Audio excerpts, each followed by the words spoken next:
O terrível dragão do apocalipse. Fatalis. Monster Hunter World. Análise lore. Eu nunca joguei o Monster Hunter direito, só joguei o demo do Monster Hunter Worlds. Bom dia, boa tarde, boa noite. Por favor, se inscreva no canal, deixa o like e ative o sininho. Acompanhe as lives direto lá no canal principal. Um jogo interessante, mas não acho que eu vou conseguir jogar eu mesmo. Aliás, calma aí, rapaziada. Agora sim. Vamos lá. Poucos mundos têm a capacidade de me fazer ficar completamente imerso nele, e muito menos conseguem fazer com que essa imersão seja correspondida com um conteúdo praticamente infinito sobre seus universos. Entretanto, um jogo que conseguiu fazer isso há uns anos atrás foi Monster Hunter. Ah, aquela guria lá do Monster Hunter Wilds, ela tá nesse World aqui. Entendo. É o final dos jogos. Assim, eu achei pelo menos os Pra outros mim, vídeos do pelo canal menos, Monster Hunter falam é um um dos pouquinho mais melhores jogos da interessante sim história pra porque ele pegar pra assistir. condensa todo o tipo de narrativa que eu gosto em uma coisa só. Ele consegue ser alegre e ser sombrio ao mesmo tempo, equilibrando histórias com mensagens poderosas, como o respeito ao ecossistema sem cair naquele clichê chato. O jogo mostra a perseverança da humanidade perante o universo hostil com respeito à vida dos outros. Uma vez eu comentei com um amigo que eu sentia uma vibe meio Dragon Ball em Monster Hunter, aquela pegada leve de que de vez em quando Nossa, fica muito séria com mensagens tinha dragão e dinossauro no fortes e bagulho. personagens carismáticos. Mesmo que por muito tempo esses personagens nem tivessem nome. No Monster Hunter World, por exemplo, a sua ajudante é simplesmente a assistente e acabou, só o título. Isso sempre me causou uma certa estranheza, mas eu admirava como personagens que sequer tinham nomes conseguiam ser tão marcantes. Um exemplo é o Mestre da Caça, o Huntsman, um cara que continua lutando mesmo com uma idade avançada e que mantém aquele carisma de figura experiente que sabe que tá se esforçando mais do que devia e que já devia ter se aposentado há um tempinho. Esse carisma Ok. esperançoso também sempre se conectou diretamente com os monstros. Por mais que seja meio sinistro, tem uma ideia meio engraçada aqui. Diferente de Pokémon, quando você tem um monstro favorito em Monster Hunter, o seu objetivo é É, matá-lo o máximo matar de ele. vezes possíveis É, para construir uma armadura com a carne dele. Pode rir, mas é verdade. Os monstros são, com certeza, as assim que figuras eu vejo isso muito mais no Dragon's Dogma, mano. Tem umas batalhas que é muito da hora de pegar com os bichos lá do que com a porra dos random lá, dos golpes principais de malucos. carisma aqui. Muito mais que os humanos. O interessante é que eles são meio caricatos, não são? Eles não têm feições faciais, não falam, não se comunicam e mesmo assim são as figuras mais importantes desse universo. Eu diria que grande parte disso se deve ao design. O visual dos monstros em Monster Hunter é absurdo, diferente daquela abordagem mais genérica que a gente costumava ver no É, ocidente. Os artistas orientais têm um repertório vasto. Eles conseguem transitar entre diversos temas, desde um doutor da praga até um cavaleiro nobre, um viking ou um samurai, até mesmo figuras divinas e demoníacas. E esse design, principalmente os das armaduras, se conecta diretamente com os monstros que representam os temas por trás delas. Se você pega o Rathalos, por exemplo, você vai ver que ele é uma era o representação nome próxima do que seria um dragão de monstros do Hunter x Hunter. Do Hunter x Hunter é foda, do Monster x Hunter, porra.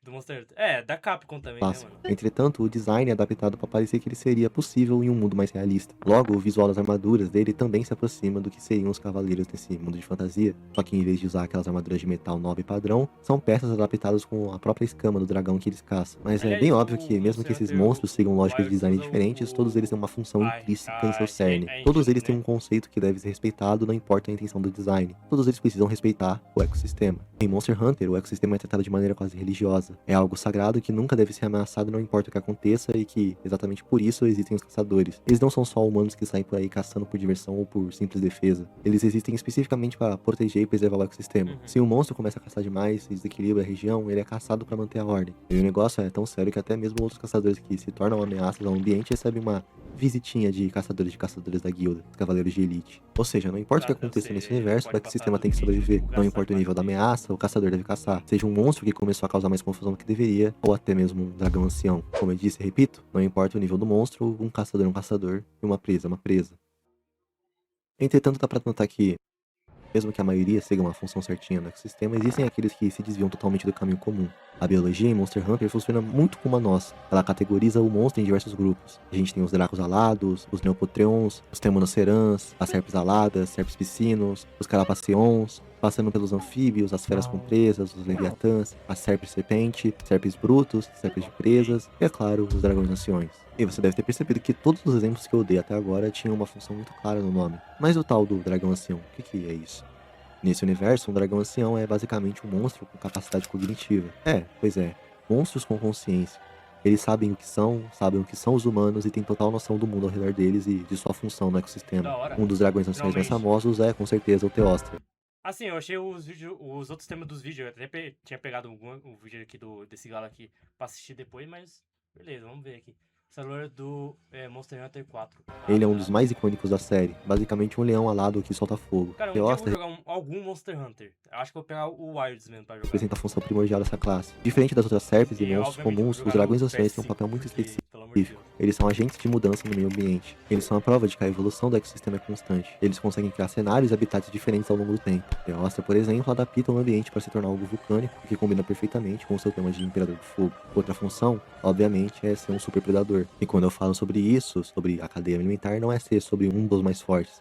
É sobre ser o mais forte. Os dragões anciões existem para caçar quem tá no topo, e as batalhas que eles travam entre si mesmos são logicamente históricas. Tanto que entre os caçadores desses dragões a gente tem, por exemplo, o Rise Nerigante. não é do de PSP? Nerigante se conecta diretamente com o que eu falei agora há pouco. Até mesmo dragões anciões precisam respeitar o ciclo natural das coisas, e o Nerigante é o jeito da natureza de manter esses caras em xeque. Diferente de suas presas, o Nerigante não tem nenhum poder elemental. Ele é simplesmente forte demais e se sobrepõe aos outros anciões com uma agressividade absurda e uma capacidade reprodutiva bizarra de rápida que é basicamente um processo de clonagem com seus espinhos. Não importa o que aconteça, o Nerigante não para de atacar, mesmo que isso signifique se machucar todo no processo. A mensagem desse universo é muito clara. Deixa óbvio que a humanidade, os monstros e tudo que existem fazem parte de um ciclo maior. Todo mundo nesse mundo tem um papel a cumprir. Entretanto, as engrenagens começam a mudar quando esse mesmo universo cria criaturas que simplesmente não seguem as leis que ele mesmo estabeleceu. Essas criaturas que não seguem as leis do mundo onde foi criado são, claro, os seres humanos. Uhum. Não existe outras raças no jogo. A sociedade dos homens em Monster Quer dizer, Hunter é muito existe que tem aqueles bichos que é os gatos, né, mano? diferente do que a gente pode pensar quando joga World ou Wilds pela primeira vez. Os Até gatos porque a aí, ó. história do homem é marcada por dois fatores principais: o medo e o orgulho. Primeiro, o medo de existir em um universo extremamente agressivo, com criaturas que mudam o habitat e forçam os homens a se ajoelharem perante o ecossistema, aceitando que eles não são especiais. E segundo, o orgulho, de não aceitar que eles são apenas mais uma engrenagem em um universo maior. E nesse processo, os homens foram construídos sua própria Torre de Babel. Antes da sociedade atual, que é guiada pela guilda para conviver com os monstros, existia uma civilização antiga que controlava tudo.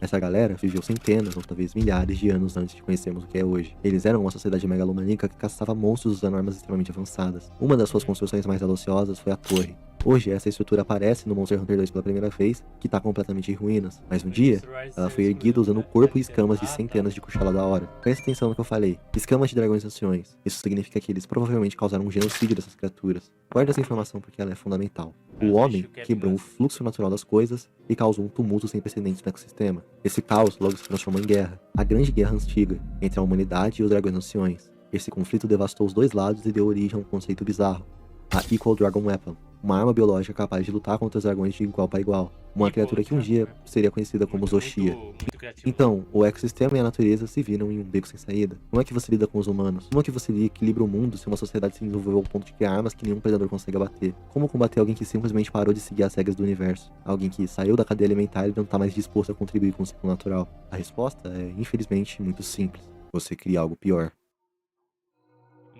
Algo que não existe para contribuir com o ecossistema, mas para punir. Uma força feita para devastar o homem e fazê-lo entender que você não pode escapar desse ciclo e que se você quebrar as regras do jogo, a punição vem. E essa punição se manifesta com uma criatura que sai do patamar de dragão ancião e se transforma em um conceito completamente diferente. Um dragão negro, ou um monstro que encarna o próprio significado da palavra. Uma criatura sem nome, conhecida apenas pela sua canção: Fatalis.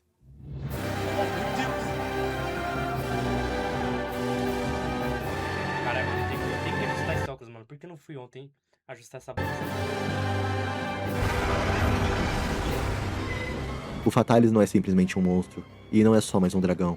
Ele não é aquela adaptação do sistema natural onde os órgãos realizam funções fantasiosas de um jeito lógico. Ele é muito pior. Pense nele não como um e se fosse real, mas como graças a Deus ele não é. Porque o Fatalis não é um monstro que serve a biologia. Ele não é uma criatura que faz sentido nesse universo. Ele é um ser construído pelo ódio. É um conceito feito para assolar a humanidade, apresentando sinais óbvios de rancor e principalmente de sadismo. Eu disse que a humanidade construiu sua própria Torre de Babel, e assim como na história da Bíblia, essa torre caiu. No caso de Monster Hunter, não foi só aquela torre física do segundo jogo. Foi basicamente toda a civilização antiga. E um único monstro foi capaz de devastar quase tudo. O evento principal que dá ao Fatalis o título de dragão negro e de devastador aconteceu no Rei de Shroud. Hoje, o que resta por lá são apenas ruínas de que um dia foi um império colossal. O reino de Shroud era um reino vibrante, dividido entre o leste e o oeste, com um antigo castelo bem no centro. As regiões centrais, leste e oeste, viviam em paz, prosperando através do comércio. Mas hoje aquelas vilas e cidades não passam de escombros que servem de covil para os monstros. O castelo é o único símbolo que sobrou daquela glória passada, já que não restou nenhum outro vestígio. E a calamidade ambulante que devastou esse castelo fez esse dragão.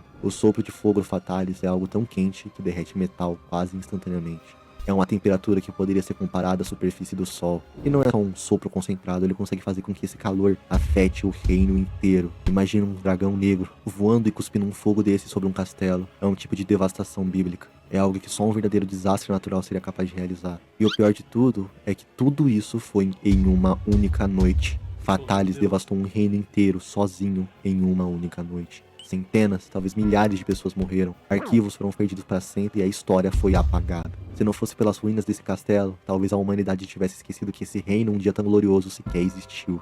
E esse foi o golpe que fez a humanidade perceber a real. A gente tá preso em um ciclo. Tentar ascender a um patamar diferente e quebrar as leis desse mundo faz o dragão negro aparecer, trazendo com ele desastres naturais inexplicáveis.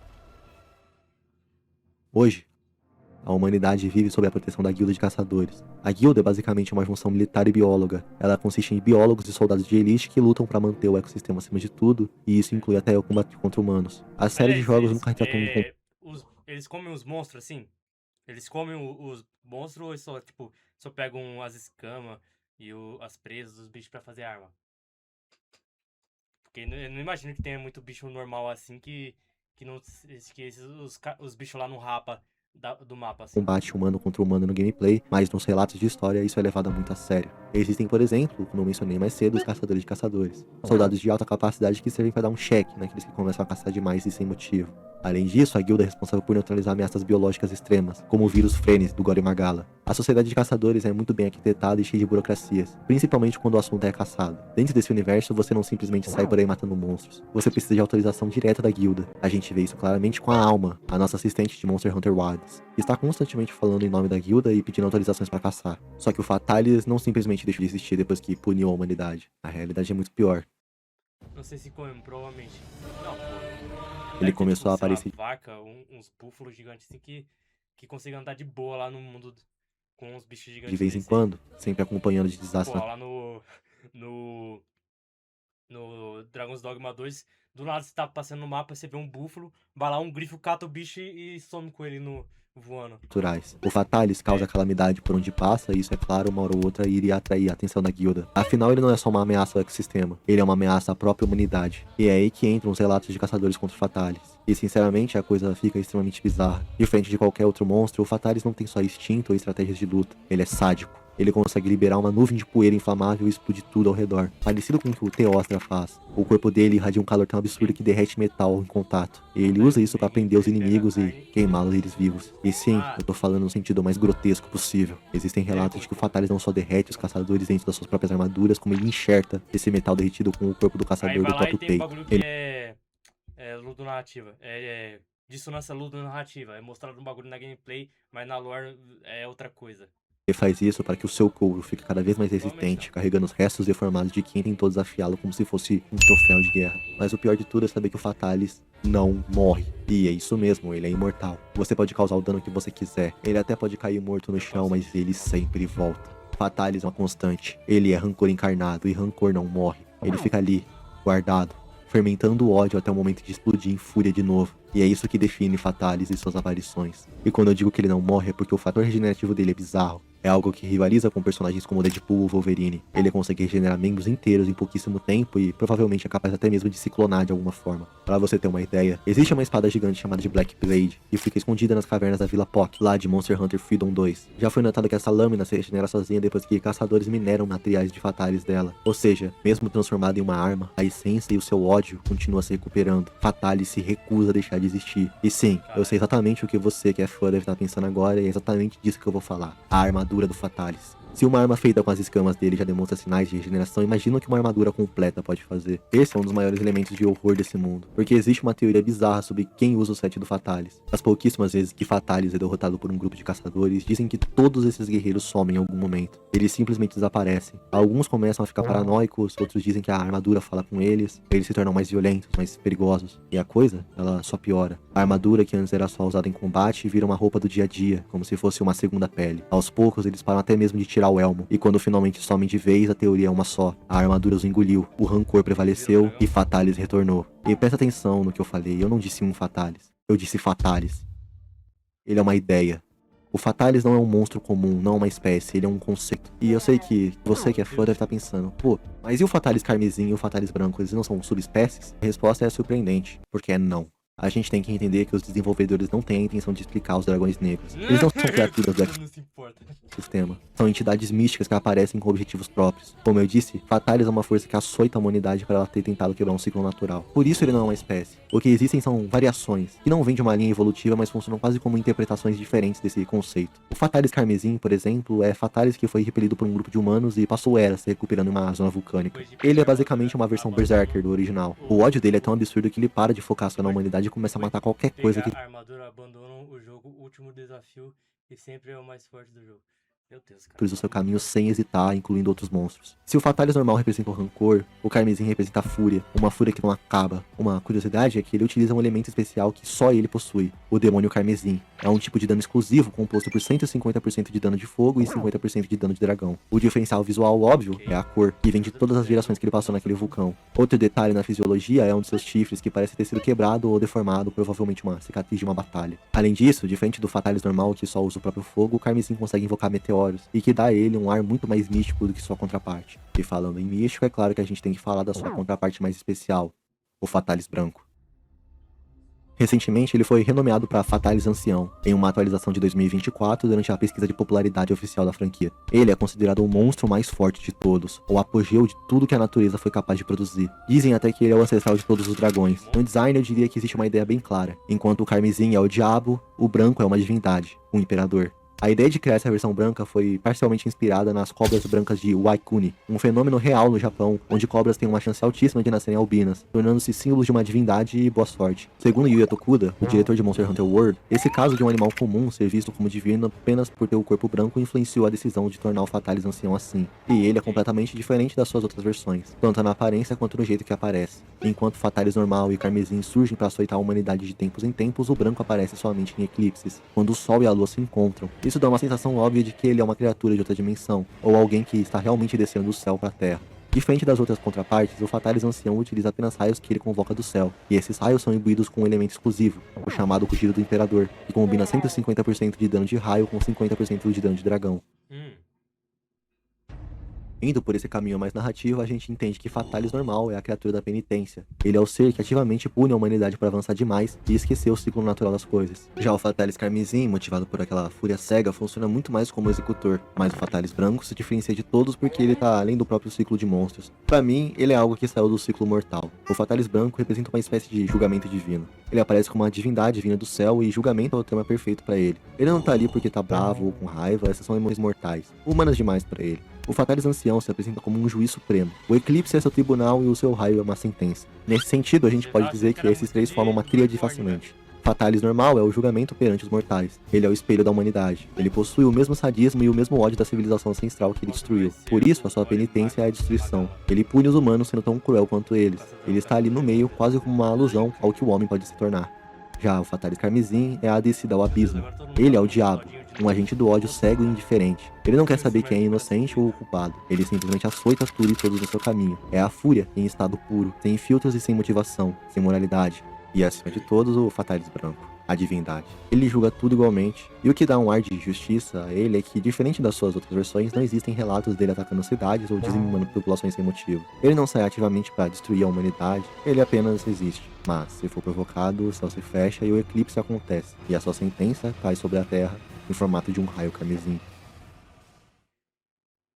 Acredite ou não, eu pensei em encerrar aqui, mas aí eu lembrei que existe um quarto dragão negro, entre aspas. Um cara que acompanha a família do Fatalis. Mas ele não é uma variação ou um contraponto como o carmesim ou o branco. Na realidade, ele parece ser um resultado bizarro daquele fator regenerativo do Fatalis que eu mencionei, e eu tô falando do Diri Miralis.